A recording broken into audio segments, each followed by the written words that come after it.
This is Tuna on Toast. Hi, who is it? Brett Gurewitz? Yeah. Oh, good. Yeah! Come on in. Dude, what's up? What's up, Brett? Ooh, that's hot though. Holy crap. That's hot, Brett. Here. That's okay. I can just hold it up here. You sure? Yeah. Okay. Well, let's go in the studio. Right. Also known as my second bedroom. Watch your head here. I'm gonna hit record on this. Oh, the book. Yes.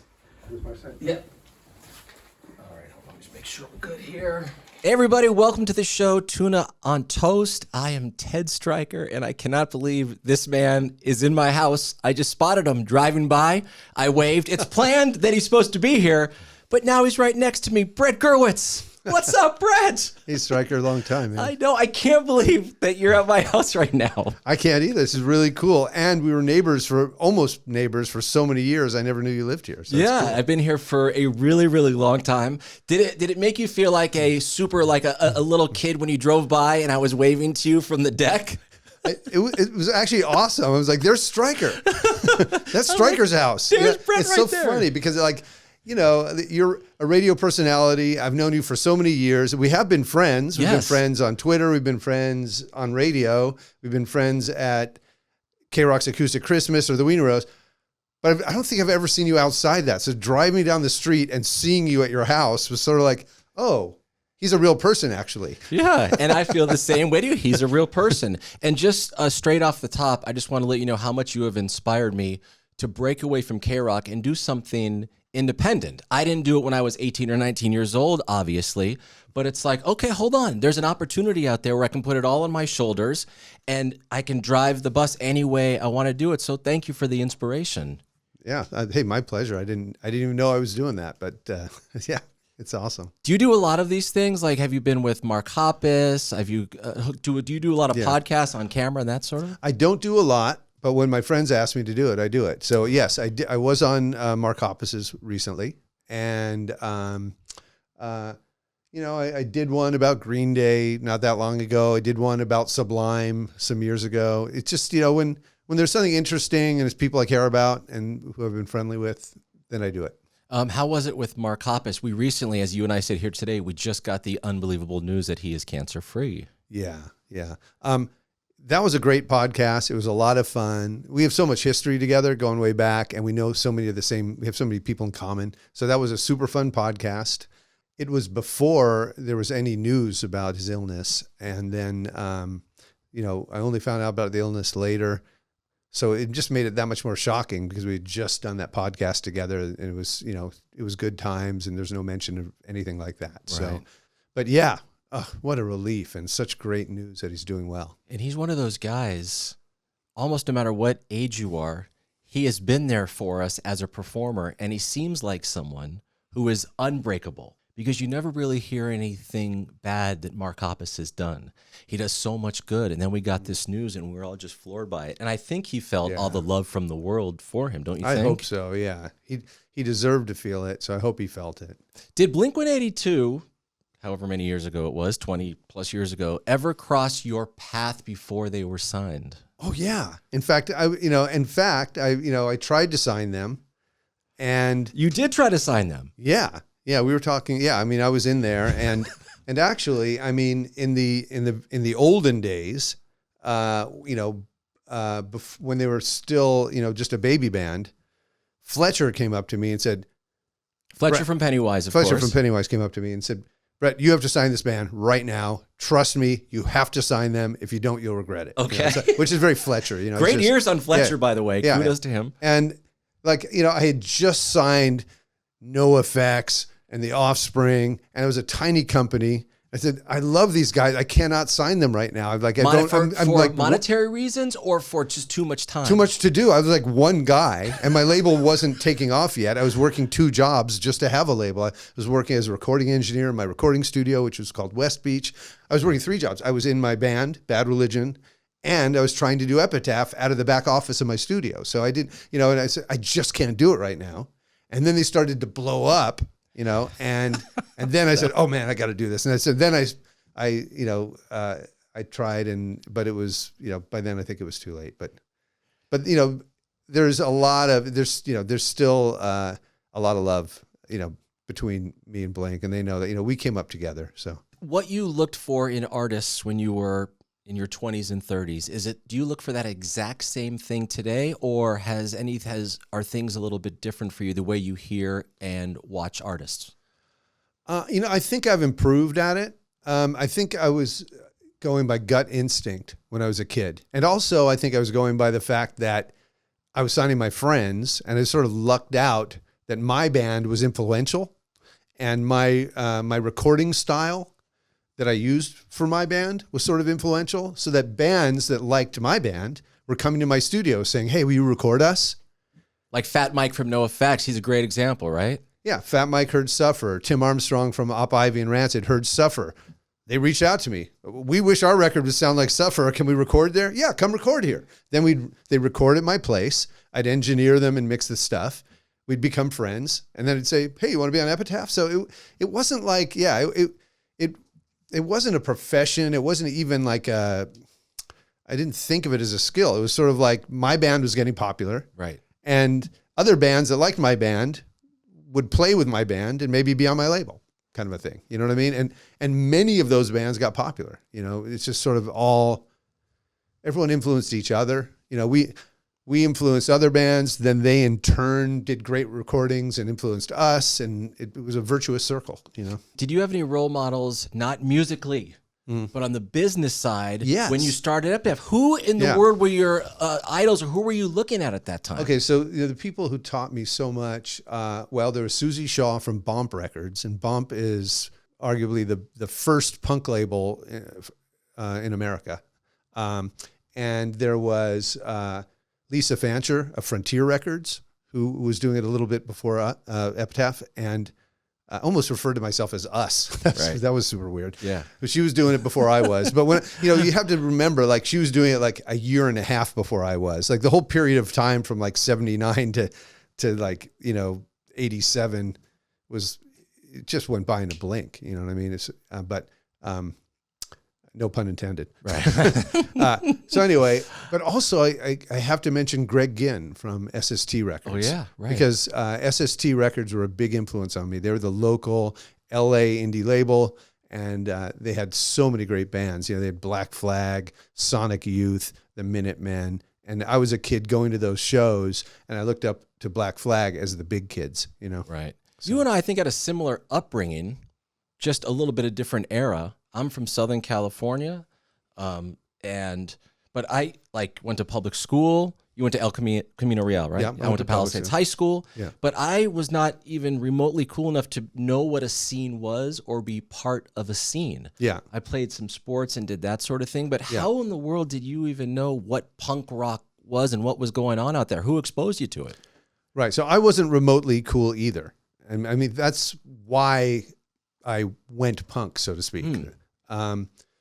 In my high school, to be cool, to be a cool kid, you had to sort of look like a surfer. You had to be like a sporty. You were either a preppy kid or you were a surfer out in Woodland Hills, right? Yeah. And I had a friend named Tom, and he had discovered punk. I don't know how he discovered punk, but he was a punk, and he turned me on to it, and we got into bands that were, at first we got into English bands that were sort of, you could read about them in books. You could read about them in, the local record store would have NME, like imported magazines and so forth. Yep, yeah. And so, and got into the Ramones, the Buzzcocks, the Clash, the Sex Pistols, sort of many of these bands you played with on stage. Well, no, then I got to very shortly, but you have to remember, so at this time I was 17 years old when I discovered this stuff. And Tom said to me, "Hey, we are not the only two kids who like punk here at El Camino. There's these other two guys. Can I introduce you to them?" Right. And so he introduced me to Jay Bentley and Greg Graffin. Greg Graffin, yes, in high school. That's unbelievable. They were 15. Okay. And I was 17. and we made a 7-inch. And so, yeah, I mean, there was no scene to be in. We were instantly outcasts. It was a scene of four. It was the four of us at El Camino getting picked on, We weren't joining anything. It was just like, I don't know what the hell we thought we were doing. There were like 4 kids at Taft. Okay. Right? Yes. There were like 4 kids at Canoga High. And we would find each other like in the parking lot of the Starwood where they used to have shows in the city. You'd have to, and I had my driver's license because I was 17. So I would drive, and I would drive, Greg Graffin, Jay Bentley, 15-year-olds. You're driving everybody around. Yeah. Did your parents or brother, do you have a sister as well? I have a younger sister. Okay. Yeah, but yeah. Did they say, wait, what, were they similar to you? Or were they like, what's going on here? Nobody was similar to us. Like nobody in the world was similar to us. I mean, we got 86 from our local Denny's, like it was, it wasn't like it is today. It was like a full-on commitment to be ostracized from everywhere, Wow. Yeah. Wow. Yeah. And then, so you guys start making songs together. At what point did you decide, hold on, I think I want to attempt to put this out on my own, on a label? Uh-huh. How did that come about? Well, it was just by necessity. It wasn't that. But you're like, what, 19 or 20 range at that time? No, I was 17. 17 years old. Yeah, I mean, we made the record and put it out. So, wow. Yeah, I just, we started right away playing parties and playing some underground shows and things like that. And we very quickly, after learning about the Ramones and the Buzzcocks, who were like my favorite too at the time, soon discovered the LA bands, right? The LA hardcore bands, right? And like the Germs, Black Flag, and Fear, TSOL, China White, the Chiefs. I mean, there are all these bands playing shows, mostly underground shows and parties. Some of them occasionally, some clubs would have punk nights. So we started becoming a part of that. And the smaller bands in that world, or really all of them, were either doing records on little labels like Frontier and SST, right, or they were just putting out their own 7-inch. And so, I was industrious, and I figured out that the way you do a 7-inch is that you find a pressing plant and you borrow a few bucks from your dad and you do some art on it, right? And you get the thing recorded and you put it out. So basically it wasn't about, I'm going to do my own label. I wanted to have a 7-inch that I could drive over to Rodney Bingenheimer. On KROQ, the world famous Rodney on KROQ. Drive over there. Yes. And go upstairs where his little studio was and say, will you play this? And did you give it to him? I did. Greg Hetson did. Because Greg. Yeah. So Greg was in the Circle Jerks and they were a popular punk band. Yep. We weren't yet. And he took us under his wing. You know what I mean? He said, hey, let me go bring this to Rodney for you. Did Rodney spin it? Although, Keith says that he was the one who did it. So anyway, but my memory's not that great because I was, it was a long time ago and I was also, you were fun. going up the deep end a little bit. Yeah. So, but it was one of the Circle Jerks brought it up to Rodney and he started playing it on the show. And back then, what kids in LA would do is, because there was no Spotify, right? Of course. Or and social media. And there was no punk on daytime radio. So punks would record Rodney's show on cassette. And then you'd have these collections of Rodney's show of all the bands. He'd play new bands from England or new bands from LA, and sometimes he'd play you if all you had was a tape. But if you had a 7-inch, there was a really better chance he'd play you. So our song, Bad Religion, got popular in the LA punk scene from kids taping the Rodney show. And that was one of the great, that's sort of the beginning of. Did you feel the excitement when you knew that your song was on the radio? Was it validation, or were you old enough to even know what validation was at that time? No, I didn't know what the feeling was, but it did feel that for sure. And hearing it, waiting out in the car for Rodney to play it and having the radio turned on and then hearing it come on. He pronounced our name wrong. He's called us Bad Relgion. Which is to this day is like an inside joke in the band, but you have to love Rodney because that's that's a Rodneyism. Right. So Rodney was the quickest, fastest to play songs on the air. He had a great ear, but Rodney is known at times, and this is not a knock at all, to sometimes get a little bit spacey when he's doing the buildup, which makes him so freaking charming, though. Totally. No, but he was instrumental for us. But so to answer your question in a very long-winded way, that's all right. There was never any ideas about the music business. There was never any idea to get signed or to start my own label it was just punk bands have 7-inches. Yeah. We want to be a legit punk band. How can we make a 7-inch?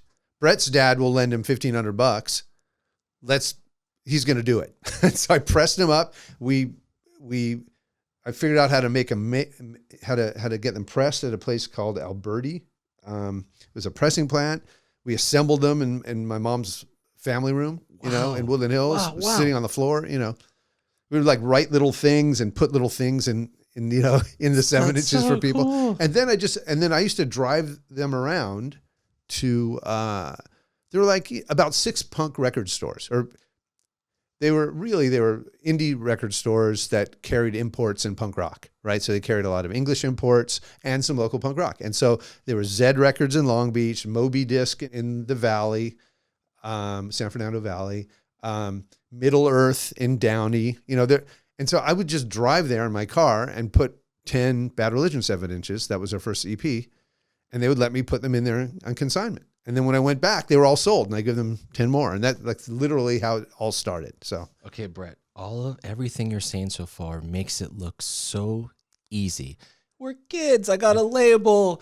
I'm driving around everybody. There's a punk scene. Yeah. But was there any sort of struggle where you're getting in front of an audience? And it doesn't matter if it's a punk audience, any sort of savvy audience. If those on stage aren't doing a good job, people are going to be like, what is this crap? I don't know who they are. Did that happen to you? No, it wasn't even like that. Punk rock at that time was such a DIY, homegrown, teenage thing. I mean, our very first show, we only had like 7 songs. We played in a warehouse with Social Distortion. Some kid's dad had like a cardboard warehouse or something. A PA was set up. We played on the floor of the warehouse. We played 8 songs. There were like 20 kids standing in front of us. Fast songs, 2-minute songs, right? You're in and you're out with each just song. You go. Fast. I can't even play that fast anymore. They can, but anyway. And, and my friend Tom said, dude, you guys were amazing. If you don't break up, you're going to be huge. I swear. Just don't break up. That's what my friend Tom said to me at that time. That's when I work with a young band who's great, or a young artist who's great today, and they ask me for advice, a lot of times that's what I say. It's like, you have the talent, you have the vision, just don't give up. If you don't give up or don't break up. Well, if you're just a person, then it's don't give up. Right. But if you're a band, don't break up. Yeah. Because there's something to be said for playing with the same group of guys for a long time and getting some chemistry. But either way, or if you're just an individual artist today and you're a singer-songwriter, just give it time, right? Don't give up. Don't quit before it happens, because there's a lot of people out there who are talented, and there's a lot of people out there in the world who can work hard. You need to give it a chance to happen, and if you can outlast the others, that means you have grit, you know what I mean? And you're going to get your break, What do you think are the top few reasons why a band who does great in their first 1, 2, 3 albums, whether it's like a System of a Down or maybe even Rage Against the Machine, like Hall of Fame status, people gravitate towards them, and then it stops happening? I'm not saying for those bands specifically, but from your experience, what is it that drives something between artists in a band? That's very hard to say, but I think sometimes when a band gets too huge too fast, then they become intimidated by their own legacy. It's not that they don't get along with each other so much, even though sometimes it looks like that from the outside, and they might even tell themselves that's what it is.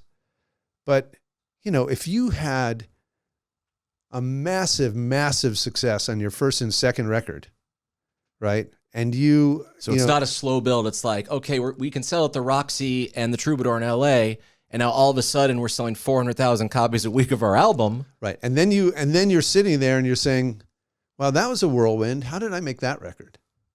I hope I can make one that lives up to that one. Right? Right. It's like having, it's like, I can't imagine what it must be like to be like Sean or Julian Lennon. Right? Yeah. How do you live up to what your dad did? Right? It's right? absolutely impossible to do that. So it's the same thing being an artist.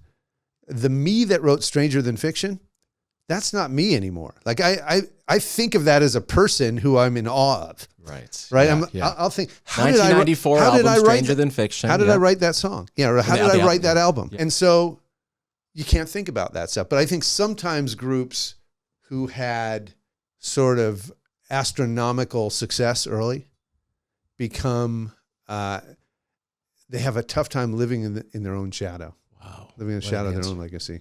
That's my guess. That's good. I'm grabbing the book. Do what you want.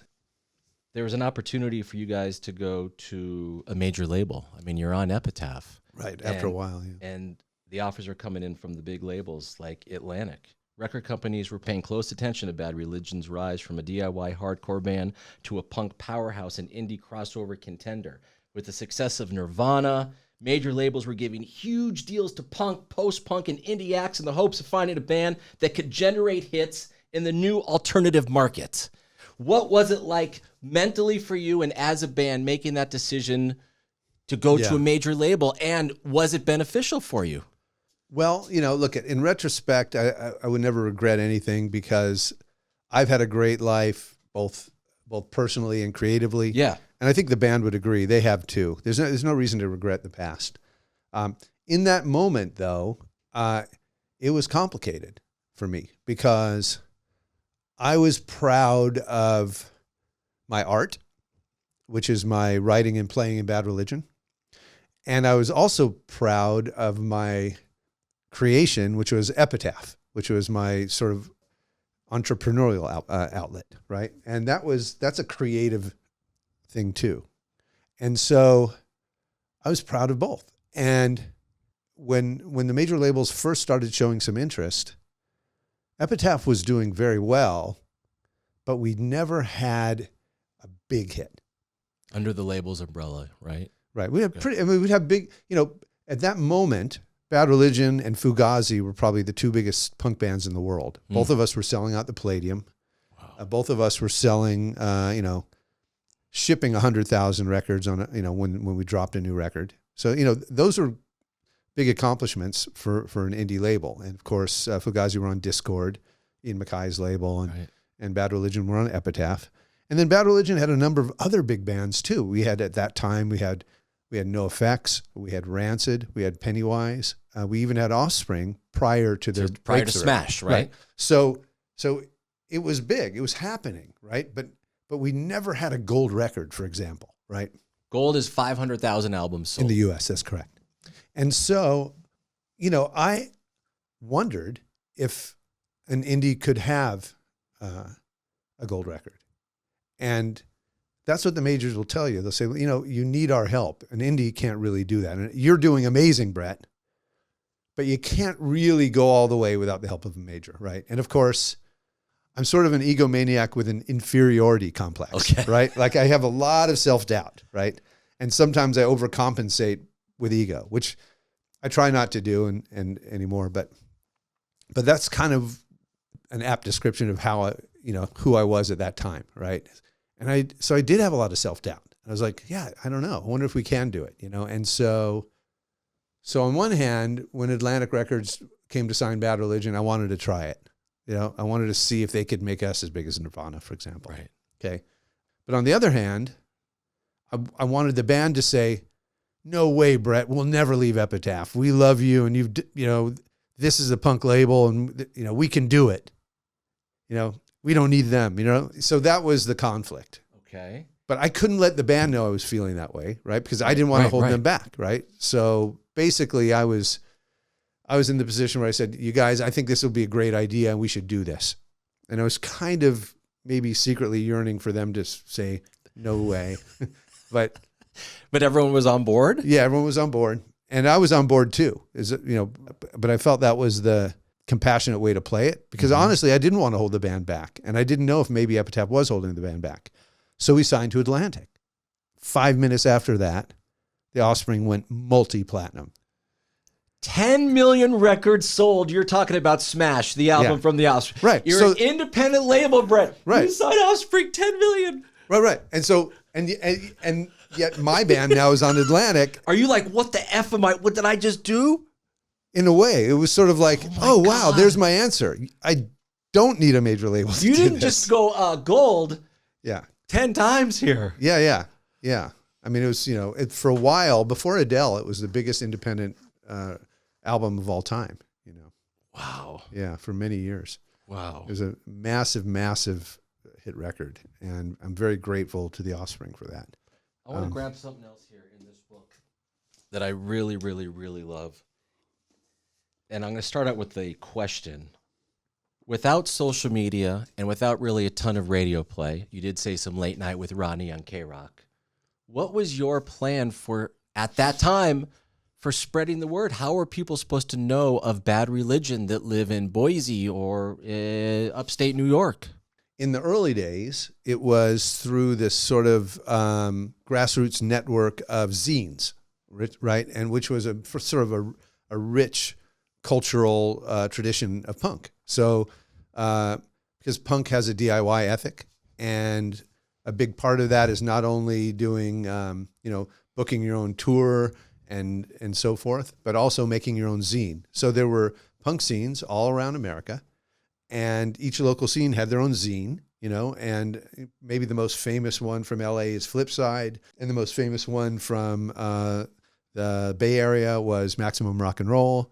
But, there were many other zines for every scene around the U.S. And so you would mail your records out to the zines, and you were doing all that. Yeah, I was doing all of that stuff. Yeah. You. So it was zines, and zines would be, you would subscribe to zines, you would sell them at shows, you would trade them, could buy them at the cooler record stores, would have them in the news rack. So, yeah. I go to page 110 in the book, and this is why you are Mr. Brett and the Wizard that I know of, okay? Kelly Slater, professional surfer, reaches out to you a zillion years ago. Yeah. Was not on top of the world as a surfer at that time, I don't think. But he gives you a call, and he says, hey, is this Brett? And you're like, yeah. He's like, my name's Kelly Slater, and I'm a surfer. And you're like, I know who you are. And he says he's putting out a surf video that he's going to sell at skate and surf shops. How much would it cost to put Bad Religion music in my videos? And your answer is, it won't cost anything. He goes, really? And you say, put as much of my music in your videos as you want for free. I would be totally stoked. You didn't say totally. I added that. Yeah. But I would be stoked if you did that. That's right. Yeah. So major labels must have been saying, hey, if you want to use this band, you got to pay us whatever, $8,000, $50,000. So how did you know that was the right thing to do? I didn't know. I didn't know it was the right thing to do. I just wanted our music to be in that video. I just thought it would be cool, and it would be a cool way for people to hear the bands, And so what ended up happening with that is that was a period of time when surfing was sort of having a renaissance, right? And Kelly Slater was one of the great pros that really brought surfing into the modern era, and he became a star. And snowboarding was just being invented. It was really in its infancy, and skateboarding was having a massive renaissance at that time, right? We all remember the puffy skate shoes that you could buy everywhere, right? Yes. And VHS was the medium of choice, and so people were just making comps of snowboarding, of surfing, of skating, and it became known that if you called Brett at Epitaph, he would just let you use the music for free, and all you would have to do is put the name of the band and the name of the song in the bottom of the video. And that's all I asked. I said, and that was a great lift, not just for punk rock, but for board sports. And then it was a great connection between punk rock and board sports that really lifted everybody, and I think, that led, and shortly thereafter was the first ever Warped Tour, where they, had punk rock music with skateboarding exhibitions. And sometimes when you play some of these video games, like you played it so much that you remember the exact scene in the video game when a song would come on. Yeah. And in real life now, if you hear that song, you think about playing that video game. Yeah. And it's so cool, man. Yeah. And we had a breakthrough there too. So for example, Tony Hawk put a bunch of our music into his original Pro Skater game. So, wow. So that was another break for Bad Religion, was our song called You, which I think is from the No Control record. I hope it didn't get that wrong. But that was in the original Tony Hawk Pro Skater. And to this day, it's one of our biggest songs because it's just so many kids, skated with their thumbs for so many thousand hours to that song, because the way the game works, you just hear the same song over and over and over as you get better and better, Was there a point early on with the guys in Bad Religion at that time where you guys had a meeting, whether it was planned or not, or someone from the band said, Brett, look, you got the label Epitaph. We're on the label. We're doing all this stuff. What are the facts and figures and numbers? What the heck's going on here? Or did everyone kind of understand the business side of it? Nobody really asked me about that stuff because I always paid my royalties. I paid everyone fairly and I paid them on time. I'll tell you what happened in the very early days. One of the first punk records I ever put out was by the Vandals, Peace Through Vandalism. And I effed up, right? I put it out and I didn't know what I was doing. And I spent the money on weed or blow or whatever I spent it on. And I wasn't responsible. And later when they hit me up, I went to Joey and I said, you know what, man, I know I owe you a lot of money. I don't even know how much. Let me just make it right and give you the masters back, right? Because the masters by that time were very valuable. And that was more than compensation. How many years after did that happen? It was about 5 years after. Okay. But then, and that was probably around 87, right? Because I started doing, the first Bad Religion record was like 81, 82. And that's around when I did Peace Through Vandalism. So when I decided to really do the label seriously, it was around 1987. And we started with like L7's debut album and Bad Religion Suffer and a couple other records. I just made a vow that no matter what, I was going to pay fairly, pay on time, keep good records, keep my nose clean in business. Like I learned my mistake from taking my eye off the ball and not doing that properly when I was like a 19-year-old whacked out of my brain. Yeah. I said, if I'm going to do this for real, I'm going to get a reputation for honesty and straight shooting. And that's going to be that's going to be what I rely on. You know what I mean? And from day one, I've done that. And I think I have a reputation for that today too, which is, it's a shame I have to say it, but in the music business, there's not a lot of that. So is what happened with the Vandals super early on, you just told the story, is that what led to your sobriety? No. But I got clean the first time, April 14th, 1987. And what led to my sobriety was that I can't handle drugs and alcohol.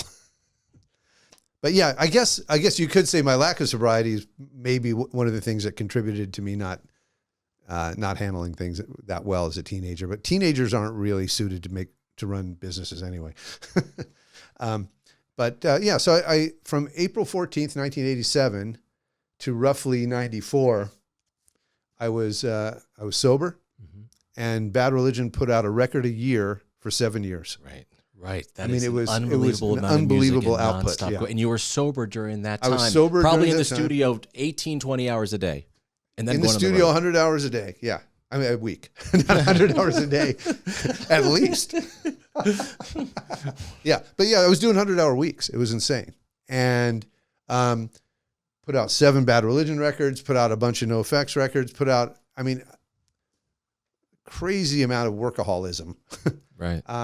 In 94, the roof blew off, and we had platinum records for Offspring, gold records for Bad Religion, gold records on another label, gold records with Rancid. Pennywise were darn near. They're doing 300,000 copies of each record. So what happened is after 7 years of being a workaholic and keeping my nose clean and being sober I suddenly found myself much more successful than I ever thought would ever happen, because that's not what I was, I wasn't ambitious for success. I was just a creative maniac. I was just trying to make music, Right. And then I had this massive business and financial success, and it messed me up. And I fell off the wagon. How long did you fall off the wagon for? Until December 21st, 1997. That's my current clean date. Did someone reach out to you to say, Brett, what's going on here? Or you knew that you needed, oh God, what the heck's going on? Somebody reached out to me named the Los Angeles Police Department. And I had a sentence of 6 months in county jail. Wow. Yeah, I was convicted for possession of a couple different class 1 narcotics, and I was, I was a rich, weird guy living in the Hollywood Hills on drugs at that point. Right. It was a low point. It was not a low point financially. It was a low point spiritually. It was spiritually and emotionally bankrupt at that point. And that's tough, so, being emotionally and spiritually bankrupt. No I matter was, how much you yeah. have in your actual bank, if you don't have those other That's two right. things, what do you got? well, yeah, exactly. And I was, I think that, getting arrested probably saved my life. Wow. So, Brett, when you are working with a young band or a band that's been around a while, I'm sure you can spot very quickly if somebody is maybe having a problem. yeah. But is that on you to reach out to say to this person, hey, we need to have it, or is it they're going to live their life and they'll figure it out? It's not on me to fix them, but it's on me to share freely what I've been given, right? Which is my experience, right? So it's a way that I can turn a negative into a positive. That this, and that's one of the reasons I can say what I said at the beginning of the interview, which is, all these years later, I don't have any regrets, because the adversity I went through has taught me life lessons that I can use to help kids today who are having similar struggles, because the same thing keeps happening. It happens with every generation. Young people go through the same difficulties that I went through, and having gone through some of the heaviest things imaginable means that someone else who's going through that can trust me as someone to talk to, because they know I've been there. Right. You know what I mean? I'm not just a suit. Right, of course. I've been in a band. I've struggled with addiction. I've written records. I've produced records. I've mixed records. What do you want to talk to me about that might happen to you in this world of music that you're in? I probably have an experience with it, and I can give you some real talk. It's awesome. Thank you for sharing that. Yeah, sure. When Bad Religion was making a record a year, basically, or maybe every 2 years, do you think that'll ever happen again with artists as we move forward? Is that too much for the public to consume at once now? Like, here's 7 new songs every year, 7 more, 10 more. Yeah. Right, and those records had 15 songs on them, so there's it's basically 15 songs a year. So I would say yeah, because I think what's happening nowadays is the most prolific of the young artists are dropping a song a month. A song a month. Yeah, I see that happening. Wow. Yeah. Because, here's the thing. Yeah. When you're dropping a song a month, it's you're dropping 2 minutes and 30 seconds. You're dropping 3 minutes and 30 seconds, right? And if it's a good song, then someone goes, oh man, the Stryker dropped a new song. Let me hear it. I mean, it's 2 minutes from your life. You're going to listen to it, right? Right. And if you liked it, you don't mind doing that again in a month, right? On the other hand, and that's why that's the new paradigm. It's so much easier to get your music heard by the whole world today, right? You can make a record on your laptop in your bedroom and put it up through DistroKid so that everybody in the whole world can hear it on a device that's in their pocket, right? Anybody can do that today, right? And so because of that, there's way more artists. And because of that, you have to have a following before you can drop an album, right? In other words, you can drop a song, and if you drop a song, maybe someone will give you 2 minutes of their day, right?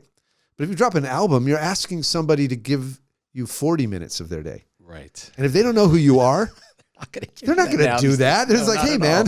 They're not going to invest that time. No way. Right. So, yeah. So, that's kind of what we're doing now. And that's why it's interesting, but that's why the music business today is a little bit more like it was in the 60s, where bands did singles until they were popular, and then they'd drop an album. That's the strategy. And that's what, yeah. I just came up with an idea. What about we put out one of my interviews a month on vinyl under Epitaph? Let's do it. One thing that I did not appreciate about Bad Religion, and I'm such an idiot for not doing this, is after you put out so many songs and so many records, and you've been doing it for such a long time, you guys still came with songs like Los Angeles is Burning, New Dark Ages, The Devil in Stitches, separate albums, of course. Yeah. My Sanity. Yeah. Looking back, yes, bands that have been around that long make new music, but you guys had songs that were very sticky still. and that people thank wanted you. to hear like, if you don't play My Sanity or Los Angeles is Burning, F you guys. Thanks. Yeah. So I guess there's a question. How important is it for Bad Religion to continue to make new music? I don't know. I mean, I think the answer to that question would vary if you ask me or Greg Graffin or Jay Bentley.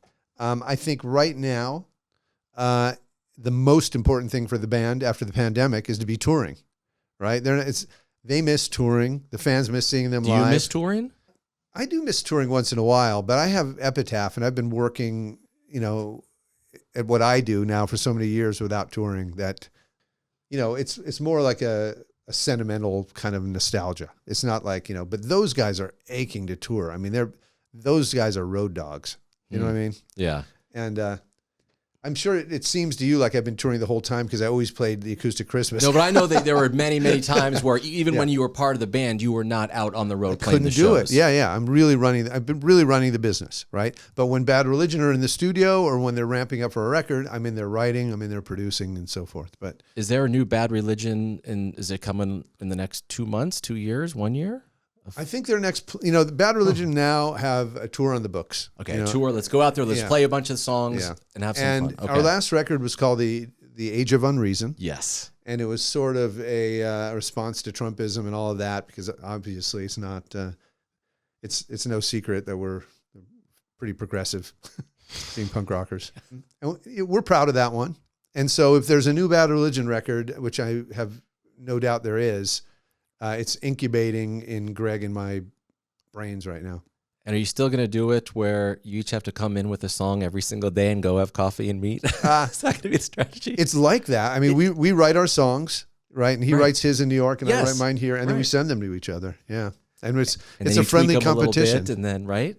Yep. He improves my melodies. I improve his arrangements. We give feedback on each other's lyrics. Yeah, for sure. Wow, man. Yeah. Okay. Bad Religion needs to be in the Rock and Roll Hall of Fame. I care about this stuff. I do. And I don't know, some artists, I don't care. But for the bands that helped Do you have any influence there? I don't really have any influence, but Tom Morello now does. And I was discussing like the Rock and Roll Hall of Fame with him recently. Oh, is he on the... yeah, he's in there now. And what he is attempting to do is get some of these bands, like Depeche Mode just got in, Nine Inch Nails. Deserved. Yes, of course. Deserved. Jane's Addiction is not in, Rage Against the Machine is not in. But before some of these bands that inspired and influenced me can get in, they got to take care of some of these ones from 1965 through 1980 that didn't get the respect that they should have totally gotten. Understood. Yeah, that's totally understood. And if Bad Religion never got on the cover of Rolling Stone, and we never will. You feel underappreciated? No. Okay. I make a joke about that, but one time we almost got on the cover of Rolling Stone Australia. One time. I said, "Come on, man, this is our chance. Just put us on the cover." Well, listen, I give it to my mom. It's crazy. There's a few bands out there, and you're one of them. Everything you as an individual has done as an artist under the music umbrella, you should be in the hall. The band Bad Religion should be in there as well. And I don't know what or who we have to talk to, but it should happen because all the fans that started listening to you and following you in the late 70s, early 80s, we would be overjoyed with excitement for you guys. I would be so happy for my band if that could happen. But more than anything, it would be nice for my kids, I think. Oh, but the truth of it is, I think that Bad Religion have had some wonderful accomplishments. We've had people throughout our careers come up to us in the street and say, "Thank you for being the soundtrack of my life," and that really means more than anything, any kind of a trophy, And to be honest with you, it would be an immense honor to be in the Rock and Roll Hall of Fame. But the truth is, I don't really care about trophies. I don't have any gold plaques or platinum plaques in my office, even though I've earned a lot of them, because I don't like to think about my past achievements. I like to think about the stuff I'm working on today. And that's cool. It's always nice to be acknowledged, but. Yeah. But yeah, it's not about trophies. It's about putting music into the universe, and what could be a better job than that? We're going to wrap it right there. What a perfect ending to this. Oh, thanks, man. Brett, thank you so much. Thank you. Wow. I mean, what an honor. I have like chills right now that this just happened. Oh, I have so much appreciation for you, everything you've done, and the band. likewise, man. You've always been there for us, and I've always appreciated you very much. Thank you. Thank you so much. And thank you guys for watching. That's Brett Gurewitz. I am Stryker. See you guys later. Hope you enjoyed. Now hit that subscribe button. And for more Tuna on Toast, listen wherever you get your podcasts.